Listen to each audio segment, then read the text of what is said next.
ሰበር ዜና ተሰምቷል። እስክንድርና ኢሳያስ አፈወርቂ ተስማምቷል። ፋኖ የድሮን መቃወሚያና ተዋጊ ጀቶችን ታጥቋል። እስክንድር ተስማማን። 25000 የፋኖ ኃይል ከኤርትራ ገባን። ከኤርትራም ብስራቱ ተሰምቷል። ክቡራትና ክቡራን አድማጮቼን አሁን ላይ አስደሳች የሆነ መረጃ ነው የደረሰን።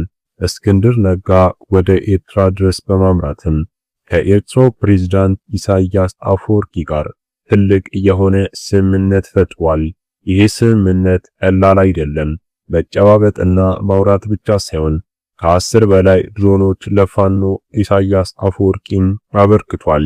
እነዚህ ድሮኖች ትልቅ የሆነ አስተዋጽኦን እንዳላቸው ነው የተነገረው። የኤርትራ ብስራቱን 4 ኪሎ ቤተ መንግስት ወሬው ጭምጭምታው እንደደረሰም ጠቅላይ ሚኒስትር ዶክተር አብይ አህመድም በዝግ በስብሰባ መክሯል። በዚህ ስብሰባ ላይ ትላልቅ ባለስልጣናትና ትላልቅ ጀነራሎች ተገኝተዋል። እነማን ናቸው የተገኙት ባለስልጣናትና ጀነራል? ምን አይነት ጉዳዮች ተነስተው በ4 ኪሎ ቤተ መንግስትም ውይይት ተደረገባቸው የሚለውንም እንቃኘዋለን። አድማጮቼም ለቻናሉ አዲስ ከሆናችሁ ሰብስክራይብ፣ ቪዲዮን ላይክ እና ሼር፣ ኮሜንት ላይም ድል ለንጹሃኑ ለአማራ ህዝብ እያላችሁን አስፍሩልን እያልን ቀጥታ ወደ ያስኩላችሁም ዝርዝር መረጃ ጉዳዮችን በዚሁ አለፍኩኝ። መልካም ቆይታ ይሆንላችሁ። ያልታሰበው እውን ሆኗል፣ ተፈጽሟል፣ ተሳክቷል። እስክንድር ነጋ እናም ኢሳያስ አፈወርቂ ስምምነት ፈጽመዋል። ከኤርትራም ብስራቱ ተሰምቷል። ፋኖ የድሮን መቃወሚያ ታጥቋል። ተዋጊ ጀቶቹ እየተንደረደሩ የፋኖ ምድር ረግጧል።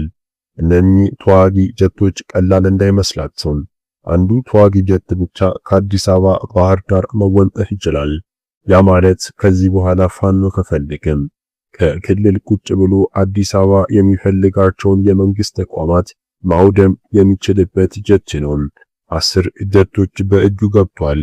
ለ4 ኪሎ የሚያደርገው ጉዞም እጅግ በጣም ተፋጣኝ እንዲሆን ያደርግለታል ነው በማለት የሚዲያ አውታሮችም እየዘገቡ የሚገኙትም።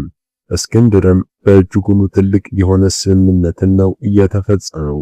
25000 የፋኖ ኃይል ነው ከኤርትራም በኩል የገባው።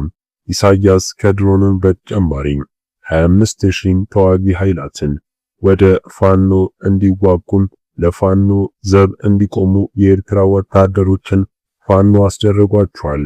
ይህንን ሲሰማ ነው ታዲያም ጠቅላይ ሚኒስትር ዶክተር አብይ አህመድም በፓርላማ በዝግ ስብሰባ የመከረው። በዚህ ዝግ ፓርላማ ስብሰባ ላይ በርካታም ባለስልጣናት ተገኝተው ነበር። እነኚህ ባለስልጣናት አዳነች አቤቤም፣ ሽመልስ አብዲሳም፣ ብርሃኑ ጁላና ሌሎችም ይገኙበታል። በስብሰባቸውም ላይ ዋና ካነሱት ነጥብ መካከል ምሬ ወዳጆም፣ እስክንድር ነጋና ዘመነ ካሴን ማስወገድ ይኖርብናል። እነኚህ ሶስቱም መላነስተውናል። እነኚህን ካስወገድን ለኛ ሰላም ይሆንልናል። ካለዚያ እንቅልፍም እየተኛን አይደለም። ከመችመች 4 ኪሎም ተደመሰሰም፣ ከመችመች ፋኖ ከተማውንም መከላከያውን ደረማምሶ ገባ እያለን እየተጨነቀን ነው በማለትም ልባቸውን ከጠቅላዩ ጋር አውግቷል። ክቡራትና ክቡራን እስከ ቪዲዮ መጨረሻም አብራችሁኝ ስለነበራችሁ ምስጋናዬ ከልብ ነው። ለቻናሉም አዲስ ከሆናችሁ ሰብስክራይብ፣ ቪዲዮ ላይክ እና ሼር፣ ኮሜንት ላይ የተሰማችሁን ሐሳብ አስተያየት አስቀምጡልን። ቸር ቆዩልን።